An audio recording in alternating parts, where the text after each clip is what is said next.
movie, and yet, it's a piece of art. Art will save us no matter what. And you mentioned independent cinema, and it's important that you know this was made in 18 days for $1.7 million with no frills and nothing. In the basement of the shittiest hotel in Vegas called the Rio. And seriously, the basement was where our production offices were, where we changed our clothes, where we created sets. And it was gnarly back in the beginning of the year. It was literally a calendar year from today. We were in Vegas for 18 days. So it is independent cinema, and it's a beautiful, beautiful, beautiful movie.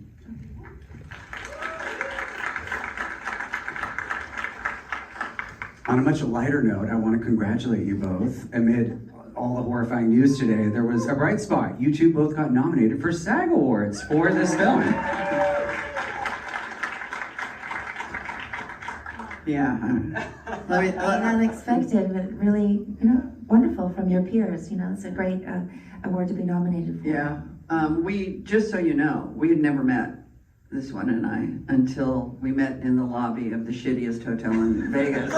Seriously, in a cinder block hallway. I have photographic evidence to prove it. We had never met. I saw it. We spoke on the phone once, I think. We texted once when I knew we were going to work together. But what you saw up there became then a performance of beautiful female friendship.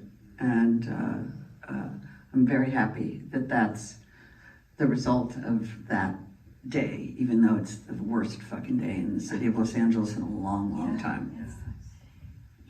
Well, Jamie is no Shrinking stranger violet. to award season. No, I was going to talk about award season just a little bit more. Pamela, what kind of advice has she given you, if anything, to navigate all this? I mean, you were just at the Golden Globes on Sunday. This is a new territory for you, and it's beautiful to see you shining so brightly. I think you sent me a beautiful message. You just said plant your feet on the ground, feel your feelings, feel what is happening around you, and enjoy it. So that was One of my favorite phrases is actually, to be perfectly correct, be where your feet are. Be where your feet are. Which means be here. Yeah. Like, our feet are here today. Our feet are not in California. Our feet are here, and then they'll be in California when we go home tomorrow.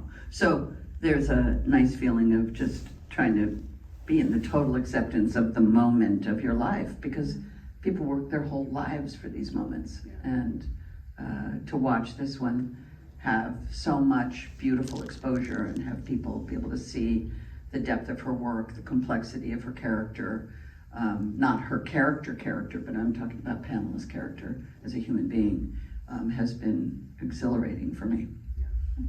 You really have your son to thank for this movie, right?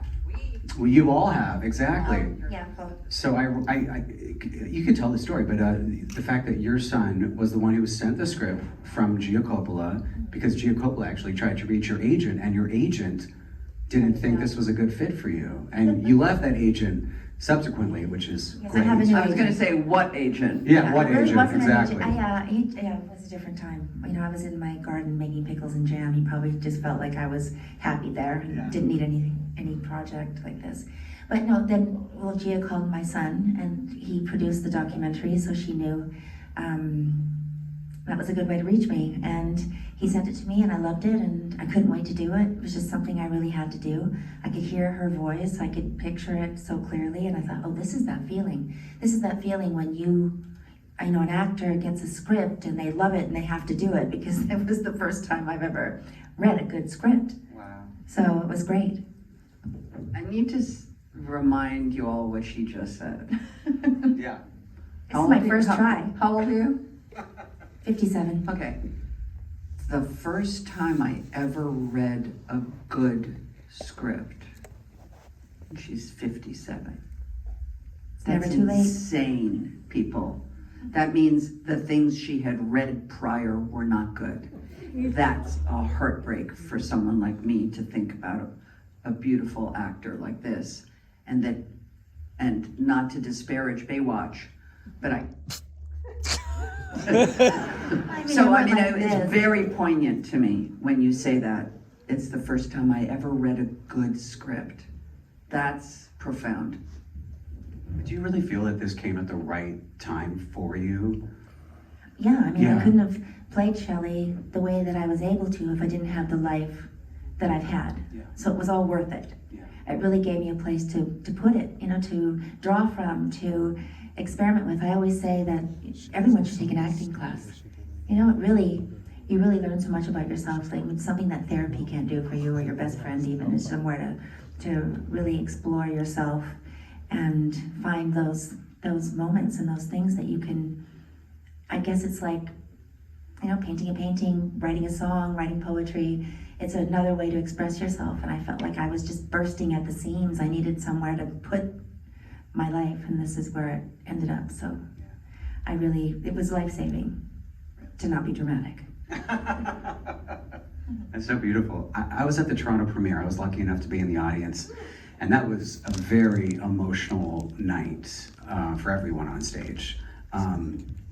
Did you feel especially vulnerable, I don't know, that night, sharing the movie with its first live audience, given your commitment to the role, given that this is your major, you know, acting, not debut, but your, you know, as you spoke, it's... My first try. Yeah. Yes. No, it was How very... vulnerable was that for you in that moment? And Well, that was another thing I had to face too. I've really had a hard time in my life watching things that I've done, but I knew I was very proud of this, but it's still all an experiment. Yeah. You know, I really, you never know. But I realized when I looked up and I could see, you can't hide anything in the eyes on a big screen like this. And when I looked, I thought, wow, you know, I transformed. And that was making me, that was happy, but to, you know, you just kind of, the next scene and the next scene comes and you're sitting with a bunch of strangers and people are cheering or crying, or it was really a wild experience, but it was very emotional and really exciting for me because I felt like, okay, I think we're onto something here. This is how it works. And I know I'm 57 and I'm probably not supposed to be trying new things, but you wouldn't think so. But I feel like this is just the beginning of my career. I've just scratched the surface, and I really just love it. And I'm just really happy and proud of this film. Like we said, we shot it in 18 days. That's unheard of, you know. And so very, very proud of it. Very proud of everybody. Everybody dove in head first. The whole cast was so incredible. And Gia being such a wonderful actress director. And the script was so nice because it was simple enough where you could collaborate with Gia to create these wonderful characters. We had room to play with it, even though we only had a couple takes. I mean, we shot on film, shot on 16 millimeter.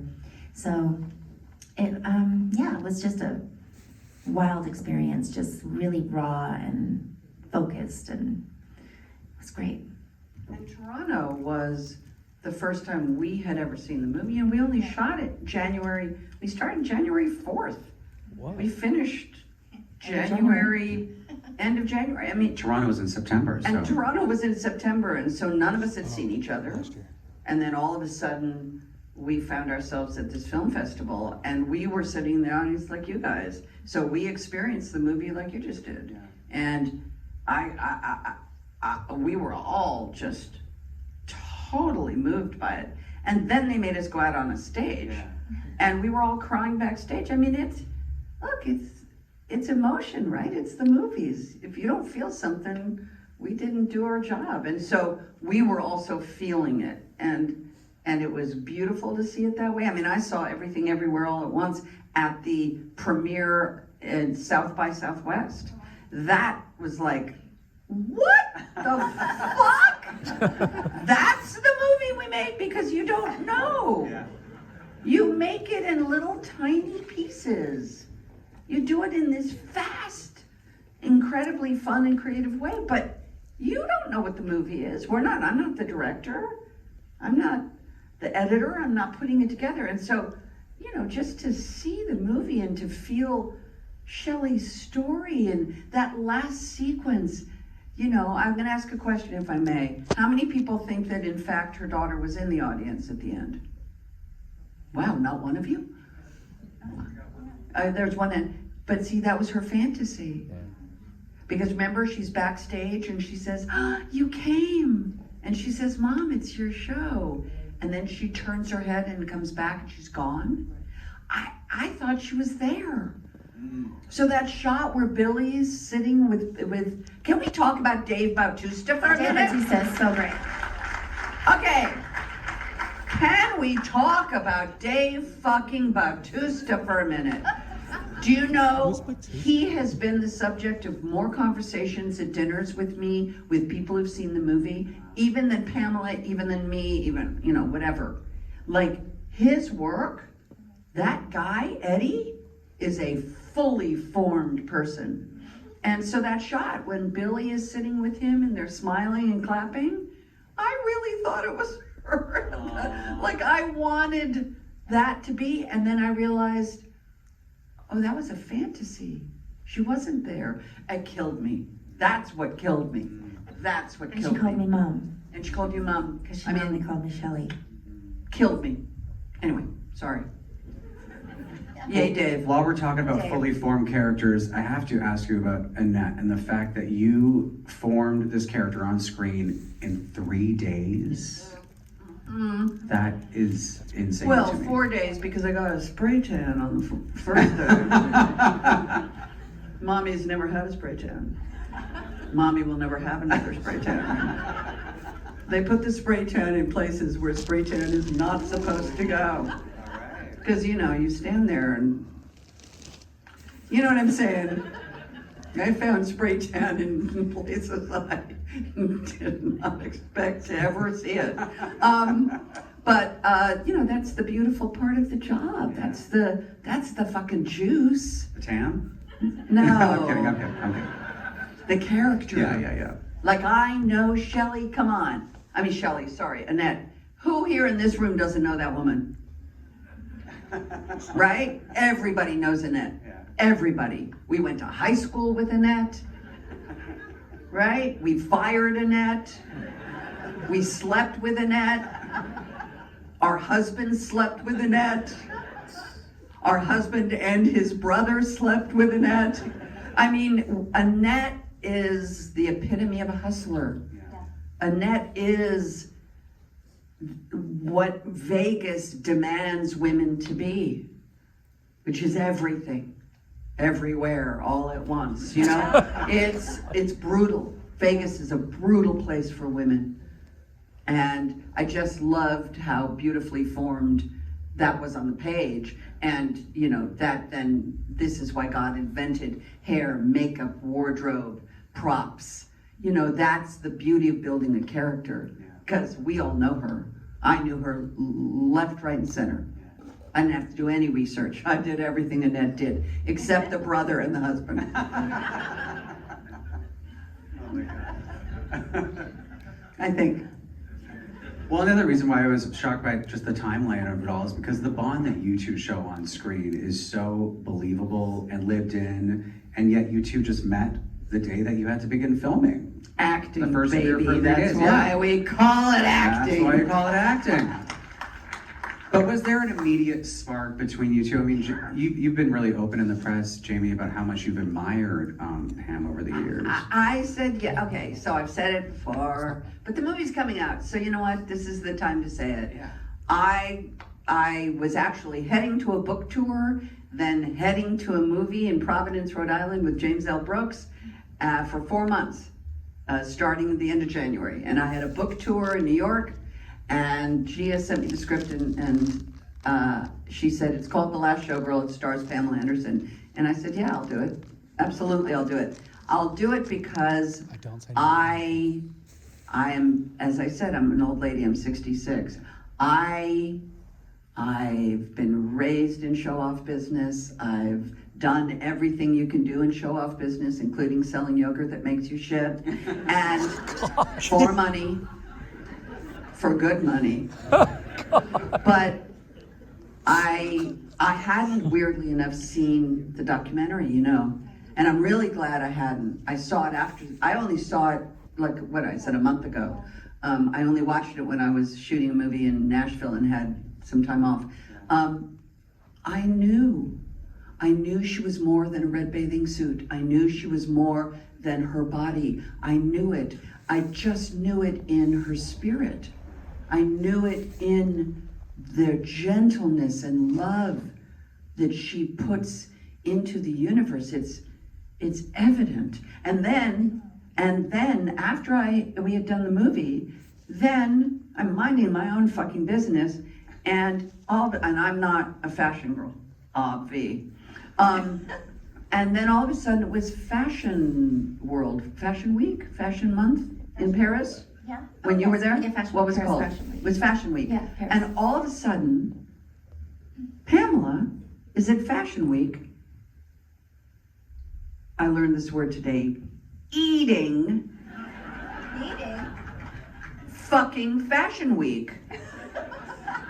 Eating means slaying. Eating an up dollar. Eating means owning. Eating means ruling. Eating means going for it.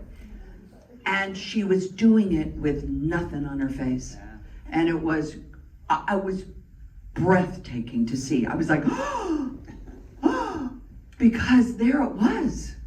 There it was. Everything I knew, she was now living it. And by the way, she may put makeup on one day again, and it's going to be fine. We're all going to live. Saw your W magazine shoot, that was gorgeous. But there's something incredible about that ownership of self. And that, to me, is the greatest gift Pamela Anderson could have given to any of these women who go to these fucking things and get obsessed with all of the bullshit part. And there is just purity in this woman. And I knew it, and I knew I needed to be in the movie, and I knew she would eat Shelley. And I've heard this word now all day today. I'm very excited. Use it. And I knew I needed to be Annette and to be her ride or die. And I just knew it. And we'd never met, and I showed up, and we had this time.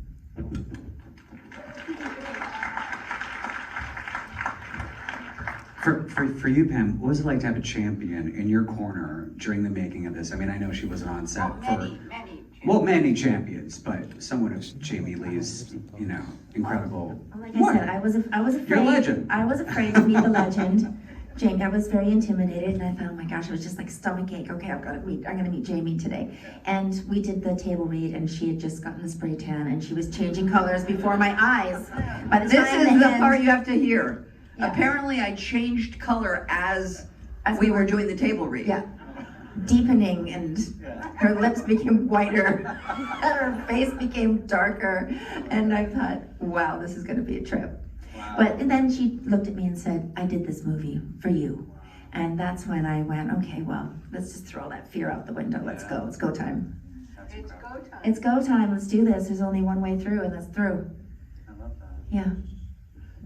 So many critics have drawn parallels between Shelley's life and your life in analyzing the character and your performance. But I want to know, how do you feel that she differs from you, and what were the most challenging aspects of her to inhabit? Well, I love that she's a very flawed character. She wears her heart in her sleeve, but she's not a pushover. Doing the best that she can with the tools that she's been given. There's no perfect way to be a parent. And I do think that when you meet your adult children, at one point you do beg for their forgiveness.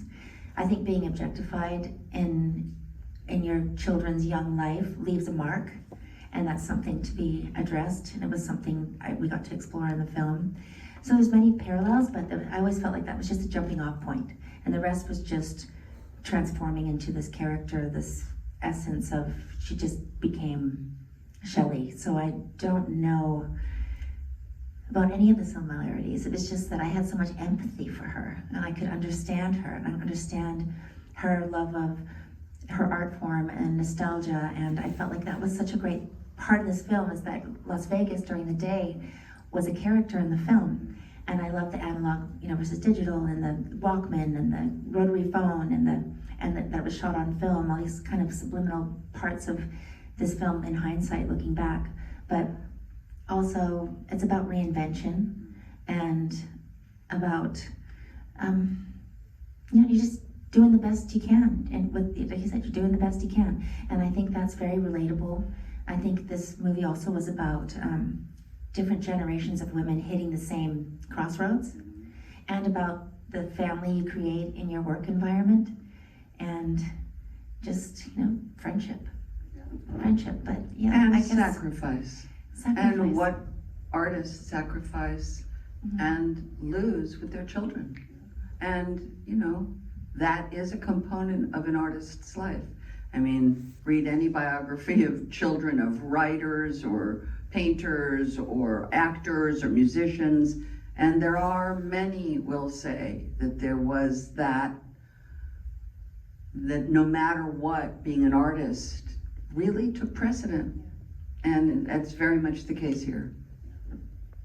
I would be remiss if I didn't ask you about the dance sequence in the movie. It's in a beautiful. It's gorgeous. So it's beautiful, but it was not. So no, I'm being honest. Okay, briefest version. When we got there that first day after the spray tan and before the table read, we were at the Rio, and I was with Gia Coppala, and we were walking around. There was a beautiful African-American woman who was, I'm sorry, I feel like I'm gonna look at them now, because I've been looking right, because I lean right, because, whatever. I'm gonna look left. Sorry, you guys, I feel shitty. I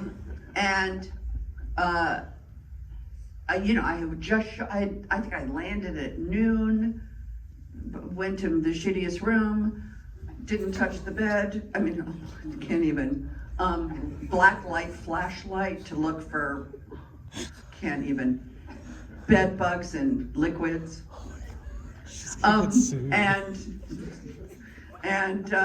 walked downstairs and Gia was there. We were gonna go to the table read. Maybe the table read was at 4, it was 3, walking around the casino, and there was a beautiful woman, young African-American, cocktail waitress standing at a bar. And I'm playing cocktail, so I walked over, I said, hi, I'm Jamie, I'm here. Nobody's in the bar, by the way, it's empty. Shitty hotel, like empty. And I said to her, could I ask you a couple questions? How long are your shifts? She said, well, I'm not a cocktail waitress, I'm a bevertainer. Right, what's a bevertainer? A bevertainer is the way the casinos got around the unions. So when the cocktail waitresses unionized, the casinos went, oh, well, you're no longer cocktail waitresses. You're bevertainers. You serve drinks and you perform. Different job, no union. And bevertainers are people who 3 times a shift have to entertain. So if you're a singer, you get up on you saw the little platform that I danced on? Okay, that's the real thing. You pull the thing out, you walk up the stairs, and if you're a dancer, you do your dance. And if you're a singer, you do a song. And then you climb down, then you go serve drinks. And then, 2 other times. So this woman danced for us. She said, I need to dance. Would you like me to dance? She's a beautiful dancer. Got up, danced. It was great. Obviously, I gave her a very large gratuity to say thank you. Because, at first I thought it was going to be like a Nora. Because she said, you want me to dance for you? And I was like, yeah, no, thank you. No, but then it was like, oh, I'm gonna dance there. So anyway, she danced. So she came down and I thanked her. And as we were walking away, Gia Coppala, who I've known, by the way, since she was 3, she and my elder daughter, Annie Guest, were best friends. They went to school together. I've known Gia since she was a little girl. So Gia was somebody who's now an adult woman, but I know her, says to me as we're walking away from the bevertainer table, she said, oh, Annette's gonna dance. I said, oh no, she's not. No, it's not in the script. We have no time. I'm here 3 days. We have a lot to shoot. So no, I'm not dancing. So then as we walked into the table read room, literally as we walked in the door, Total Eclipse of the Heart was playing on the sound system. And I said to Gia, jokingly, if Annette was a bevertainer, that would be her track. That's all I said. We went into table read, I turned orange in front of Pamela, and God is good. 3 days quick shoot, emotional, beautiful work. Yeah. Ended up in the last day at the Rio. We were at the Rio, and I had one more little tiny thing to shoot, and then I was gonna be wrapped. And Gia walked up to me and went, Annette's dancing in 5 minutes. I said, what? She said, yeah, Annette's gonna dance in 5 minutes. So that is a one take handheld moment of exactly what it looks like in those casinos. Nobody watches. It's sad. It's emotional, and I had no idea. A, of course, if she would use it at all, and B, how she would use it. Like, it's not in the movie. Yeah. It's not, the movie's not about Annette. The movie's about Shelley, and I didn't know how she would use it. And then I saw the movie, and it absolutely wrecks me every time. Every single time I see it now, I'm weeping, because we all know that's where all of them end up. It's just so sad, so disrespectful. Nobody's looking, nobody gives a shit. It's just, you're a thing. And yet you're an artist, you still love what you do. And it's a very poignant movie, moment in the movie that I had no idea was gonna be in there. Yeah, I know. It's a beautiful scene. I do have some audience questions. They've been forwarded to me. All right. Okay, I think these have been vetted, I hope. Vetted? Yeah. Let's hope. I'm just kind of reading blankly. Okay. Where do you both think that Shelley and Annette ended up, and where is their story now? Small question. Wow. I mean, I think it's a very hopeful film. I think she's always going to be bedazzled from head to toe. She'll reinvent herself. I mean, she has that joie de vivre. It just is it's just that sometimes when things feel like it's the end, it's really the beginning. And I think that's where she's at this moment, and they're friends, and Gia has an idea for a sequel. That Annette and Shelley rob a casino. I want to see that. Yeah, that would be fun. I think they're dead. I don't think it ends well. I don't think it ends well. And what I really don't think ends well is Kiernan's character. So for me in the movie, the moment that guts me is when Kiernan's character, Jody, comes to ask for help. Jody is a Mormon. She left her family. She's been excommunicated by her family. She has no contact with her family. She's what, 19? She's 19 years old. She's dancing at the show, and it's closing. And you know, and I know, what's gonna happen to her. Because you know what she's gonna have to do to make money to survive, to stay in Vegas. And then that's gonna end really badly, because she's gonna end up, a sex worker, and she's gonna end up addicted to drugs, because that's what happens. And then she's gonna end up one of those Jane Does in a room with 8 fucking businessmen from Iowa who've come to Vegas for a wild weekend. Her story makes me, Brenda's character, she'll be fine. Shelley's gonna be glittered. Annette, I don't know what's gonna happen to Annette. It's not gonna be good. You know what she says in the movie? I'm gonna die in my uniform. She may forget to die in her uniform. She maybe has a heart attack on the floor and just drops dead. But it's Jody. Yeah. Jody's character really makes me feel what we do to women. Is really, even her dance that she dances to demonstrate the new slutty circus act, I think is very poignant. Even though she's playing it off kind of like, and then we do this, and then we do this. I feel for her. She does a beautiful performance. We have time for 2 more. This is for you, Pamela. There are a few costume mishaps in the film. Did any of that happen during filming, and what was it like wearing such elaborate costumes? Wow. I mean, those costumes were full of magic. I like to say those were museum pieces. Bob Mackie and Pete Manafee created those costumes. And putting them on, there was name tags in them still, sometimes, women's name tags. So I felt like I had all these women with me, anyone that had wore them before, because they make it look easy. I mean, these are very heavy costumes, 50, 70 pounds, and backpacks, and things have to poking you in certain places, and balancing on these headdresses, and walking downstairs without looking. That's very dangerous. You drag your foot and you feel the edge of the stair, and they put it down, and can you imagine? So those were really And then there's a choreography to the costumes too. When we had dressers from the Jubilee teach us what comes off first, second, third, and just because you're talking, you're having these conversations and you're putting these things off and on, but treating them very preciously and doing it the right way. Those were quite intricate and difficult scenes because the choreography of the costumes alone. Wow. But yeah. Okay. I have to weed through. Okay. Here we go. What was your favorite scene to shoot? Well, I mean, I had the most fun just in the barbecue. You know, just sitting outside shooting the shit with people is what we all do. You fell off the chair. I fell off the chair a couple She was times. rocking like this. I was like, oh, I no. loved how antagonistic Annette was with Dave's character. I just loved how she kind of hates him, kind of taunts him. You know, it's Vegas during the day, and we just don't see that. And so there's this beautiful element of also the friendship and the camaraderie and the shitty backyard, and you know, that's actually fun.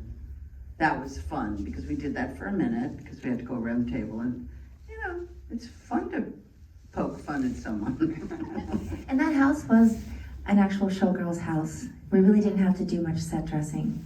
So actually the girl who does the plate spinning, it was her house and her car. Did you know that? With the plate Yeah, the spinning. plate spinning, the dirty circus. That was her house. And it was incredible because we didn't have to do too much set decorating. So that was fun. But I mean, that whole film for me was just so fun to do, but I really enjoyed the last scene. We shot the last scene. The last scene was the last scene. So that was really special. You on the stage? Yeah. That's the last scene you guys The last shot? scene that we shot, and everybody was there, and it been a just felt gift like for such an you to accomplishment. have. Yeah. Wow. So it was really That's special. fabulous, babe. Oh, it's Yeah. so beautiful, that look on your face.